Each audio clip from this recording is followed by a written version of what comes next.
I'm here with Craig Downer of the Andean Tapir Fund, which is involved not only with the conservation of the mountain tapir in Ecuador, but is also involved in issues around the wild horses and wild burros of the Southwest. Hello, Mr. Downer. Hello, it's my pleasure to be here today. A couple of years ago, you wrote The Wild Horse Conspiracy. It's a book available on Amazon now. It's a well-rounded book about wild horses and burros, particularly of America, but talking about them on a global scale as well, the horse family. I go into their evolution and history in Chapter 1, and in Chapter 2 I go into their ecology, the positive contributions they make, and how they're a complemental species to so many other plants and animals, including the ruminant grazers that more typically inhabit North America now. But I show that actually the equids and all the parasodactyls with their different sort of digestive system, that North America is their cradle, and that goes clear back to the end of the age of dinosaurs, that they were here, and how they build the soils, the humus, and bolster the food chain, and also seed a great variety of plants, disperse their seeds, and in general how they benefit so many and need to be restored in their legal herd areas and on the BLM lands and territories on the Forest Service lands, and can provide a really important practical service to all of life, including humanity, by doing so. And I go into the law. I worked with Wild Horse Annie when I was younger, was part of the movement to implement the Wild Free Roaming Horses and Burros Act, and there's 19 points of law I list that should be working to help the wild horses. But my book is a expose on how the original intention, that still is the law of this act, has been willfully and often secretively or deceptively subverted by our very public officials that we trust to be honorable people and to fairly uphold all the laws, including the general public interest in these wonderful and beautiful animals. I have a chapter that describes many of my experiences as a wildlife biologist who studied these animals or related animals and their life communities, and the different dramatic events or just tedious events that have been entailed in pretty much entire lifetime of being a student of and a champion of the wild horses. And I go on in a later chapter to describe what needs to happen, and I call that reserve design, to restore the herds as naturally self-stabilizing populations, and the various factors that go into designing a reserve where you can have viably sized populations that are allowed to integrate, fill their niche, but yet are bounded by various means, including natural barriers, and then they would self-stabilize as the climax species they are. In other words, put into practice so many of the things I've learned, both in my education and experience as a wildlife ecologist, to benefit the wild horse and burros and every other species that's related to them, including us humans. There have been several reports over the last few years, ranging from the National Academy of Sciences, the NAS, and the National Science Foundation, which are critical of the Bureau of Land Management, the BLM, and their stewarding of this natural resource, wild horses and burros. Now, I did visit the BLM website, and they actually have a section which you've probably seen, which is entitled Myths and Facts. Have you seen that? Oh, yes, and here I recommend that the audience go to my new website, which is called the same as the title of my book, thewildhorseconspiracy.org, because I take up their dismissal of various points that the wild horse advocates make. They are really filtering the information to a large degree, and they're not telling the whole story about the wild horses and burros. They're skewing it to favor their generally anti-wild horse and burro agenda. Yeah, I have seen that, and it greatly offends me because it purports to be authoritarian and mature, and yet it's based on sort of knee-jerk defense of the monopolizers of the public lands, and is really a very deceptive document. If you go to my new website, thewildhorseconspiracy.org, you'll see why I present a lot of sources counter to that disinformation. It's basically just trying to uphold the same war on these animals in the wild and to justify their displacement of them from their legal lands. Recently, the United States Department of Agriculture cleared the way for a return to domestic horse slaughter, specifically in New Mexico with the Valley Meat Company. This relates indirectly to one of the points raised in this Myths and Facts page on the BLM website, in which they respond to the allegation that the BLM is sending wild horses to slaughter.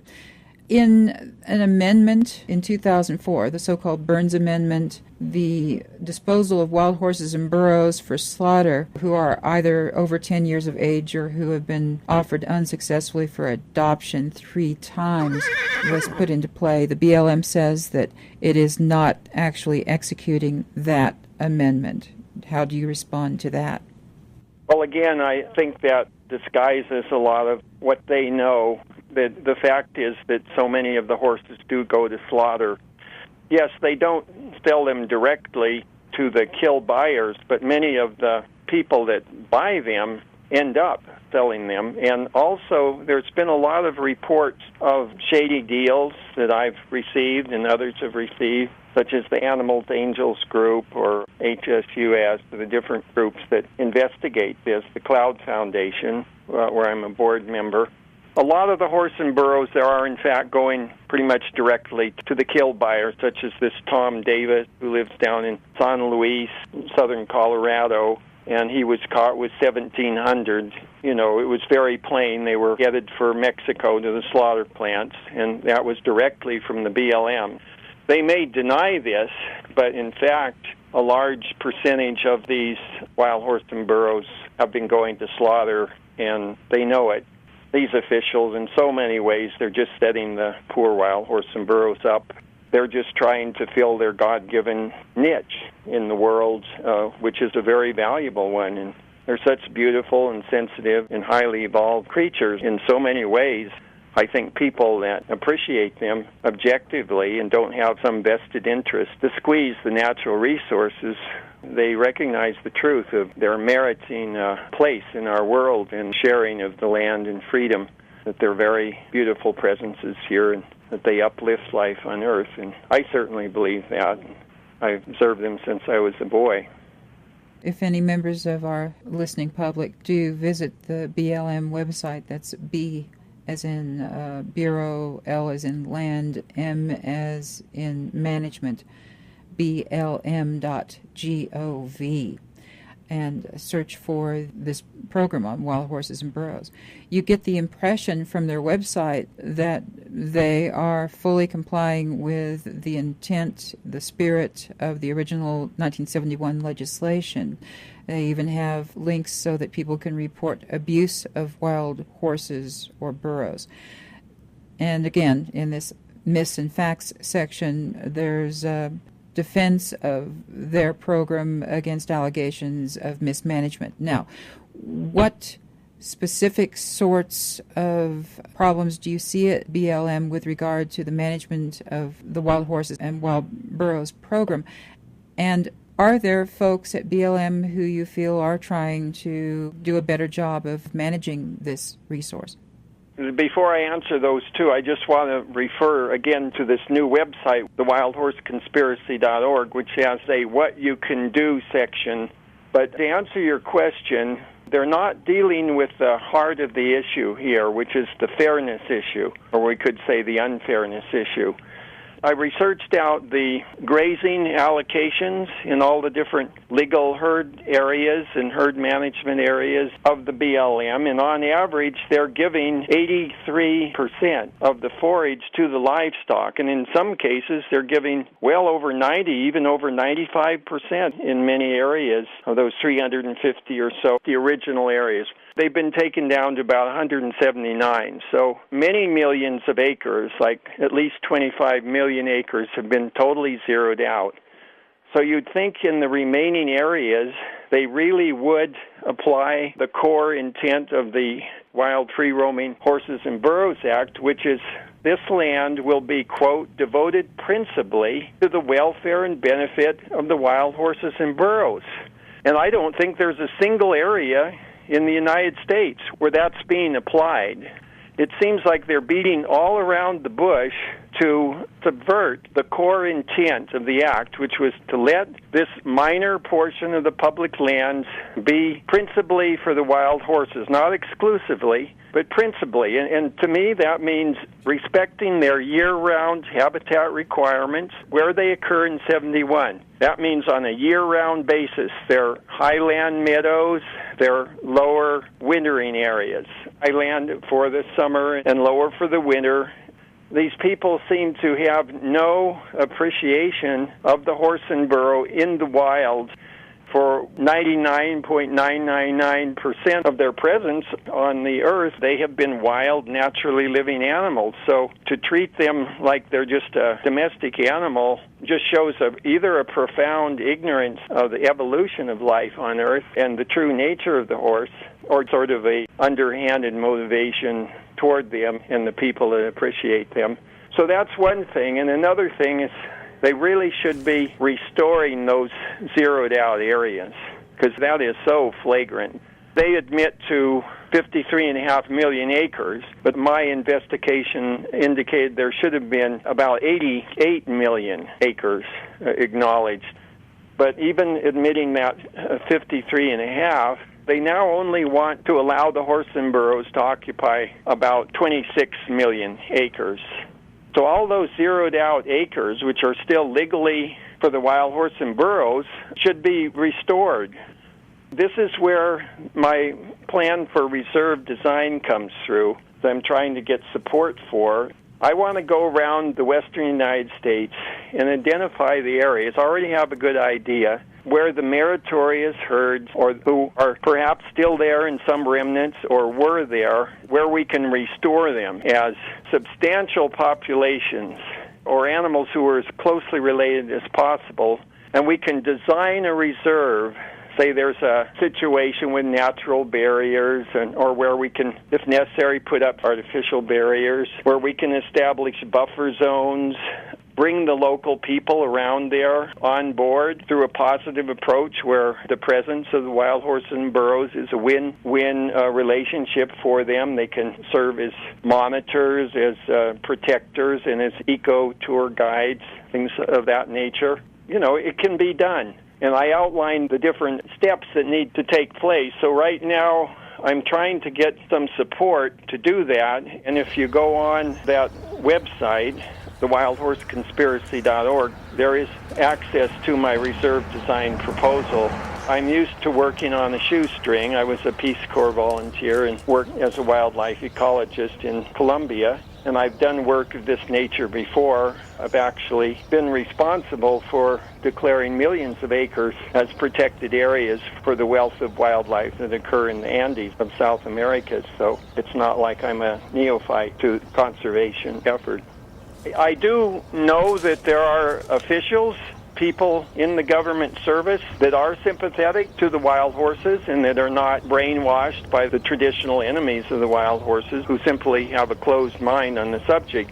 There are those people, and I interview them in my book. Some of the early wildlife biologists that were there in the first decade and a half of the wild horse and burro program were committed to making it work and to being fair.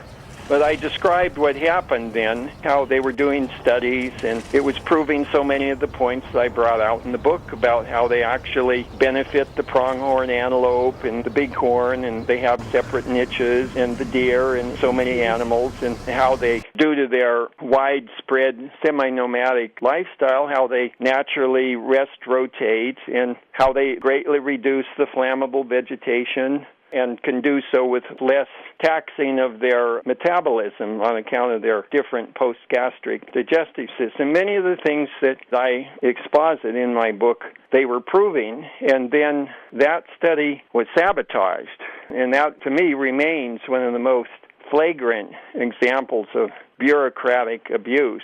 And I'll never forget it or condone it. It's just something that needs to be exposed. So, in other words, my book is an expose, because if you're going to improve a situation, you have to recognize what's wrong before you can set about, righting it. There are government employees who do have a fair-mindedness, but right now in the wild horse program, I see a lot of sneaky people who have rolled with the punches, you might say, from the wild horse advocates, but who continue to blatantly get their way to serve the big monopolizers of the public lands. This is just not right, and it's not honest.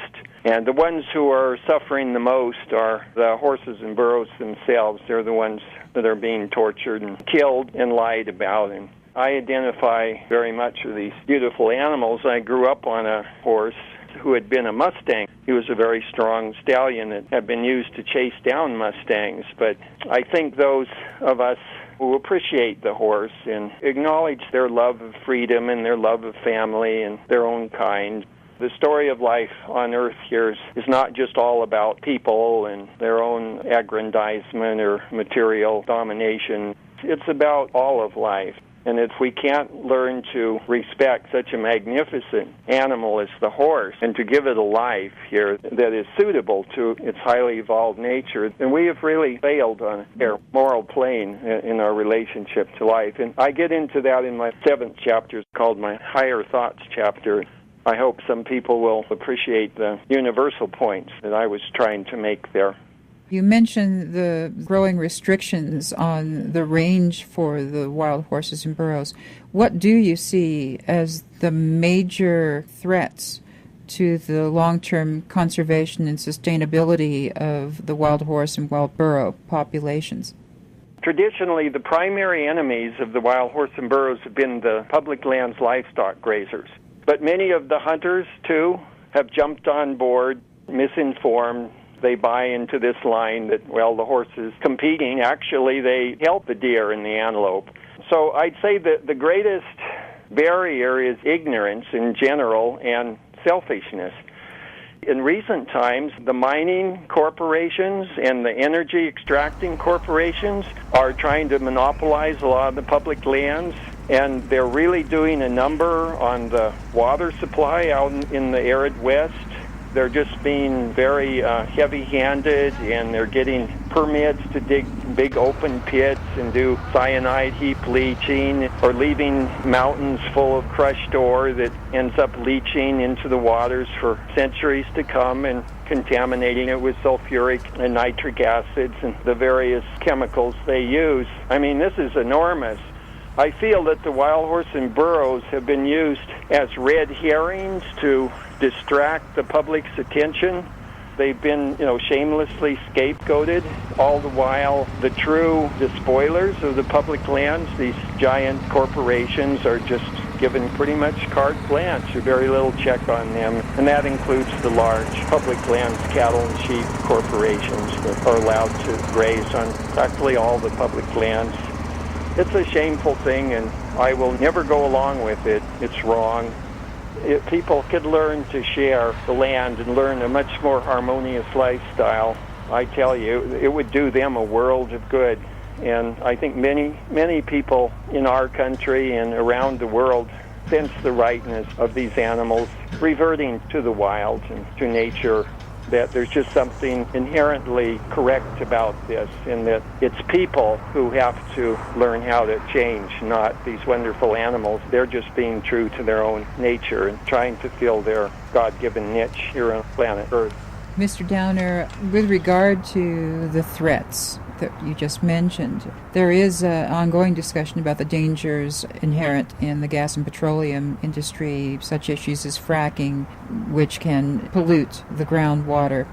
Oh yeah, fracking. I forgot to mention that. That's an enormous threat. Do you think it just comes down to the fact that when profits are at stake, that loopholes around environmental regulations, around other regulations, may prove to be the biggest threat, just greed in general? Oh Oh, yeah, absolutely. It boils down to our attitudes and our willingness to act nobly and to counter temptation, which is just the short-term way, let's live for today, for tomorrow we die, so what the hell with the future of life on earth? We don't care. We got ours. We're the big winners. What a horrible legacy to leave in this world. Many of these people will go to church and act so holy, and yet they're so untrue to the real teachings of their religions, which were much more humble before God, and the rest of life, too, the plants and animals. If they did believe, they would believe they were God's children, not just toys to tinker with. It reaches the plane of our religious tendencies and our relationship with life. I make the point at the end of my book that for people to realize their true place here in the world and to really know the joy of living and what it is to live here in the earth, they're going to have to learn their true relationship with the rest of life, with the plants and animals and the decomposers and all this great diversity of life, which in fact sustain our life. We are the ones that are dependent upon them. And yet we are treating them so terribly. We are taking them for granted and calling them inferior or saying, well, they're not spiritual, we're spiritual, we have a soul, they don't have a soul. I just think that's so untrue. So as I say, it's a matter, I think, of purity, and really developing true virtue in one's life. And everyone knows what particular challenges they have to face. Everyone has their own special challenges. The fight to preserve the wild horses and wild burros is part and parcel of the larger effort to better ensure clean water, clean air, a clean environment, a healthy environment for our descendants. As I realize as an ecologist who have studied greatly into this, they are a really big piece, a missing piece of the ecological jigsaw puzzle. And when they're back in place, the whole wild horse containing or wild burro containing ecosystem is enhanced. The biodiversity increases, the stability increases. It's just that their enemies are now in charge of the wild horse and burro program, and they don't want to let them realize their place. They treat them like they're exotic misfits, and it's just the opposite. They're one of the groups that are most ancient and most long-standing in North America and have the most to contribute to restoring balance and health to an ecosystem.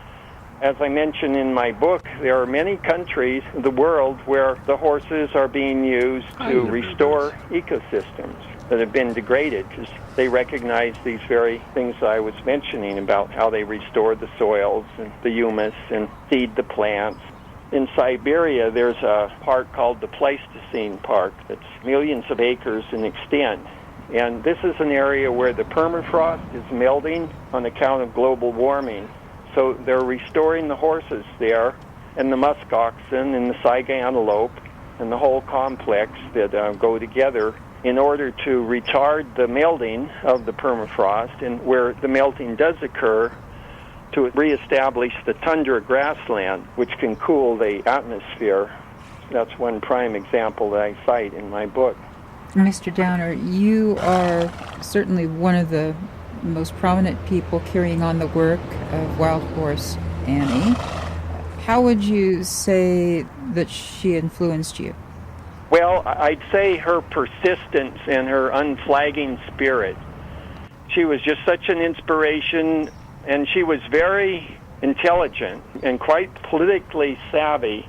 For example, she said, Craig, wherever you go and you see a band, make sure you note exactly where it is, and you document it, and you keep meticulous notes, and that you photograph or verbally describe each individual so that the wild horse and burros don't just become so many numbers without individual horses and burros behind them, but that you recognize them, that you see what's unique about each herd, each band, each horse, how it fits in. And I'd say that was one of the most inspiring and I'd say, truly wise counsels that Wild Horse Annie or Velma Johnston gave me. Who else is involved in this fight for the rights of the wild horses and burros? Yeah, well, I really admire Ginger Catherine and her work with the Pryor Mountain Mustangs up there in Montana. You know, in Montana, they've zeroed out, 83% of the legal herd acreages. They've zeroed out 6 out of 7 of the legal areas. There are no more wild horses there. But in this one last little area called the Pryor Mountain, which was recognized even before the passage of the 71 Act, there is a small little herd there, really lively, spirited Mustangs, and she continues her fight there. And of course, she's done these Cloud series of nature films that have become very widely viewed all over the world. I admire her, and I've joined with her. I am a board member of the Cloud Foundation, and I've joined with her on suits to protect and to restore the wild horses.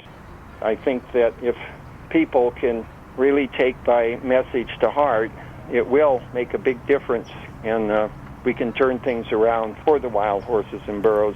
Often things reach a crisis stage before the positive changes that are needed come through, and I feel that's going to be the case with the wild horses, and that it's going to presage a lot of really positive changes concerning how people relate to the rest of life. Mr. Downer, you in the book, you do speak about the evolution of the horse. General thinking is that horses evolved in the Americas, and then maybe 12,000 years ago they had disappeared, then were reintroduced by the Spanish. Now you look at not only the evolution of the horse, but you look at their interaction with the paleo ecology of that period when horses first evolved, and you also look at comparisons with modern horses, don't you? Yeah, I do, and I believe that they quickly revert. Just about any type of horse that you put out, they're very much like Americans in that respect. When you put them out in nature, the forces of natural selection compel them quickly to revert. Even individuals can develop a lot of traits within one lifetime, but certainly within a generation or two, you see so many of the real adaptive wild-type characteristics coming out. So I'm not such a purist that say, well, the only Mustang that deserves to be called a Mustang is the Spanish, and that argument doesn't seem to hold much water anyway, because so many of the so-called domestic horses are of Spanish origin and have a lot of Arabian.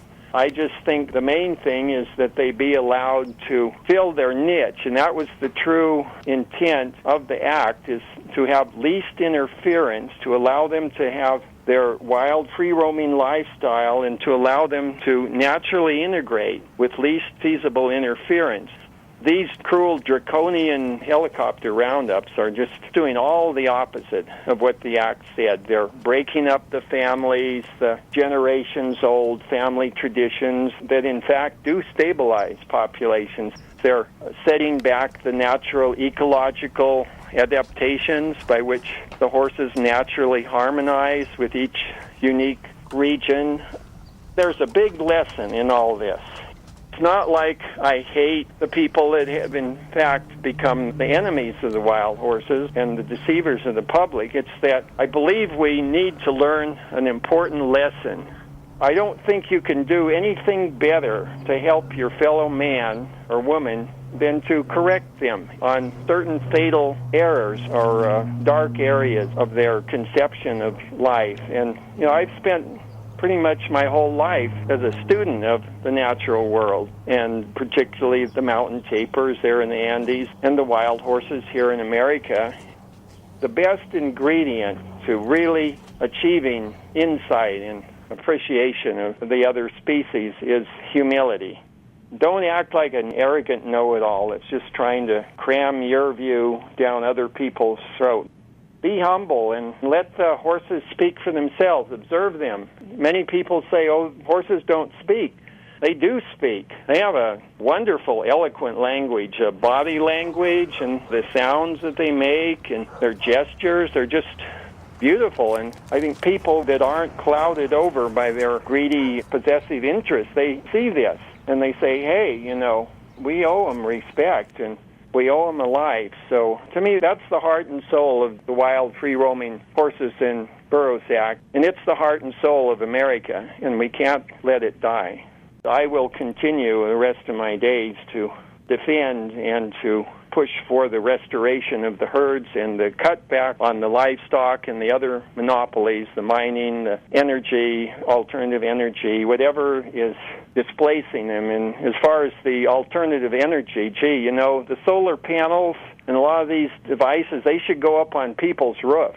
I could sure use the extra income. In western Nevada, where I live, where it's about 250 sunny days every year, why go out and displace the wild horses or the natural areas for energy development when you should put it on areas that have already been developed? And that has become another big threat to the wild horse and burros and the wildlife in wilderness areas.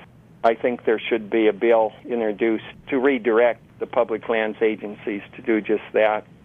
Mr. Downer, if I could segue just a moment to talking about how you first got interested in, say, the natural sciences or ecology. Were you interested in the sciences in particular or in nature? What drove you to learn more about this? I would say it's because I grew up always in the country and on the edge of vast wilderness areas here, all within about a 50-mile radius around Lake Tahoe. So I was either in the Sierra forests or out here in the Great Basin, the beginning of the Great Basin. And I grew up on my horse, Poco, this chestnut stallion, and we did trail rides, and I went off and camped on my own. And then I helped my dad and brother in their civil engineering business, did a lot of land surveying. And both my parents, Robert and Alice, just were really super people. They had a great love of nature, and they loved rocks and fossils. And my dad was a good photographer, and also my mother was a fine pianist. And she was also a school teacher, but she had a real natural ability to play the piano. So they were just real inspirations to me, and we lived out in the country. We had an orchard, and I think I just identified with the natural world, and I really think my horse Poco, too, was a real big influence on me to appreciate the individual horse and not just see them as so many bodies out there, but a living, breathing, sensing, unique individual. So I sort of naturally gravitated into the study of life. I said, well, I really am curious about all the different plants and animals, and I love seeing, all kinds of plants and their cycles in nature. I love flowering plants, and are particularly beautiful. So when I started at Berkeley, they had an alternative there, a sub-discipline called ecology, and they were one of the first universities to offer that. So I just read the description, the study of the interrelationships among life and its environment, and I just said, well, that's for me, We're all one family, and I think that would be fascinating. So that's how I evolved into becoming a biologist, and particularly an ecologist. Did you become a Peace Corps volunteer right out of college, or did you work for a time before going to Columbia? After I got my degree at Berkeley, I did work for a time for my father and brother on the civil engineering business, but then I enrolled in the master's program here at my home state at University of Nevada, Reno. I was really pleased with that, and so I earned the master's degree, and it was just a few months after I graduated. It was about a half a year later that I went into the Peace Corps as a wildlife ecologist. That was a special program that was a joint program for conservation between the Smithsonian Institute and the Peace Corps. And that was a fabulous experience there in Columbia. Was that at all related to your later work with the mountain tapir in Ecuador? Oh yeah, definitely. Yeah, I went into the newly created Las Hermosas National Park, and there I was able to observe these seldom seen animals. I saw a pair right up on the very tops of the cloud forest going into their Paramo zone, their moorlands up there, and right at the last rays of the sun, it illuminated this pair of incredible animals, and they just really impressed me. They seemed so alive, and they looked intently at me, so I was hooked from then on. I knew I wanted to study them and help them. Then I learned that they were an endangered species, too. Did you at some point have a parallel interest, working at the same time on the issues surrounding the wild horses, burros, and mustangs as you were working in Ecuador with the mountain tapir?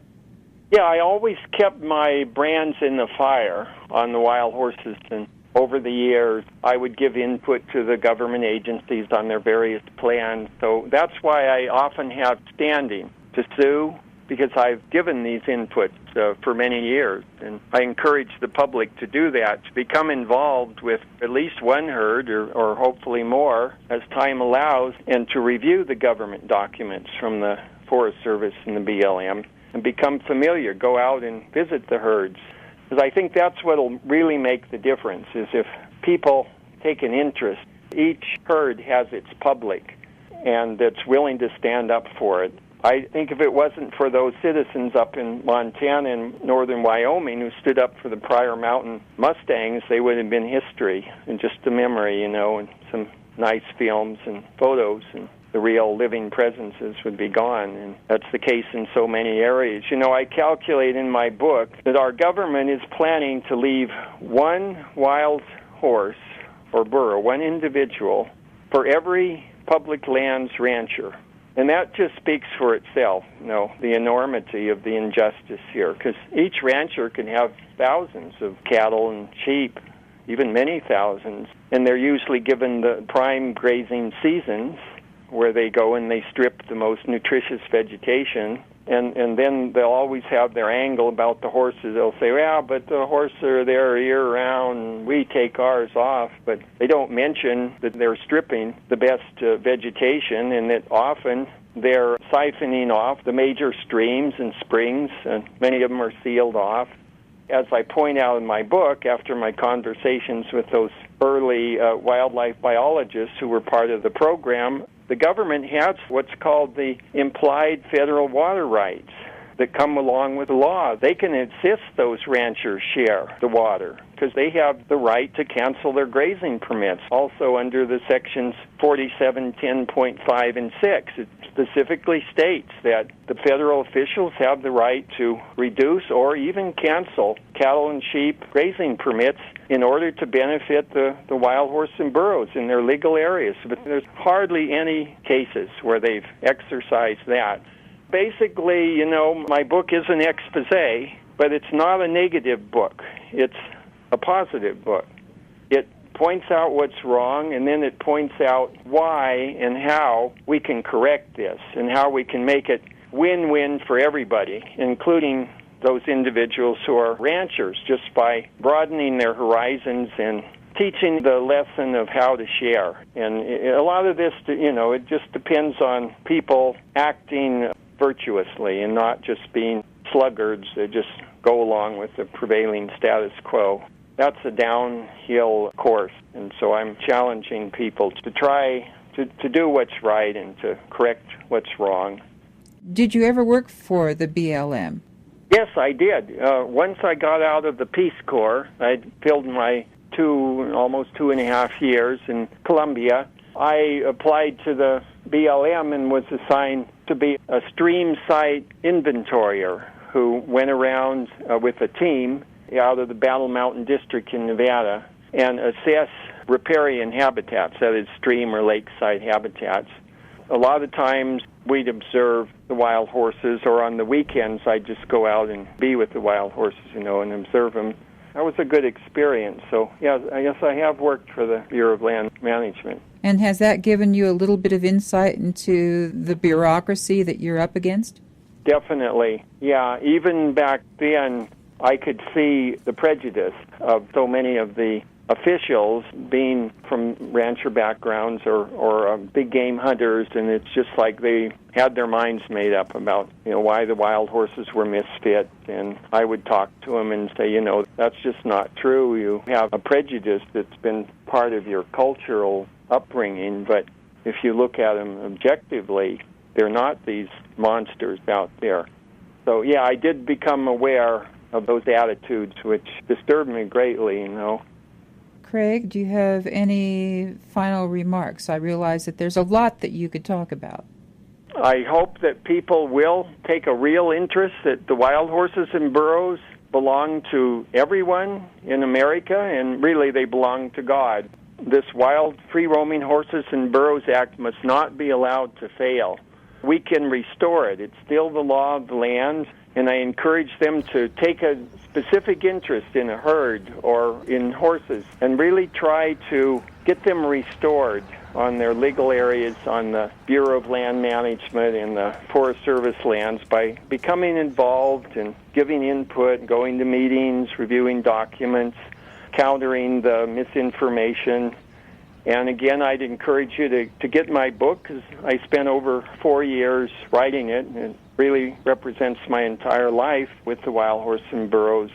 I think that its message can make a big difference, too. So you can get that on Amazon.com and thewildhorseconspiracy.org and review that. I've recently been posting a number of pictures there, too, that I offer for sale through the Fine Art America, and that helps me to continue my work. My organization is a nonprofit organization, been in existence since 1996. Any contributions there are tax deductible. I'd like to realize this reserve design project, because if I could pull that off and show where reserve design can work and where we can have naturally self-stabilizing, at the same time viable populations, that'll be my dream come true as far as my career as a wildlife ecologist. I've been speaking with Craig Downer of the Andean Taper Fund, who wrote the book The Wild Horse Conspiracy just about, 2.5 years ago. That is available on Amazon. You can also get more information at thewildhorseconspiracy.org. You can contact me directly for a signed copy on AndeanTaperFund.com. It's both an e-book and a printed book, and you just go on Amazon.com and then type in The Wild Horse Conspiracy, and both of those alternatives will come up for you. And it's gotten some really good reviews. I've been really encouraged. In terms of actions that people can take, do you have links? TheWildHorseConspiracy.org. It's in the What You Can Do section. Just click on that. And another thing they can do is visit my Andean Taper Fund site, where I talk also about the wild horse and burros. And they can sign my petition, which now has several thousand signatures, and I'm going to be delivering this to all the main officials, the Secretary of Interior and Agriculture and the President of the United States and members of House and Senate.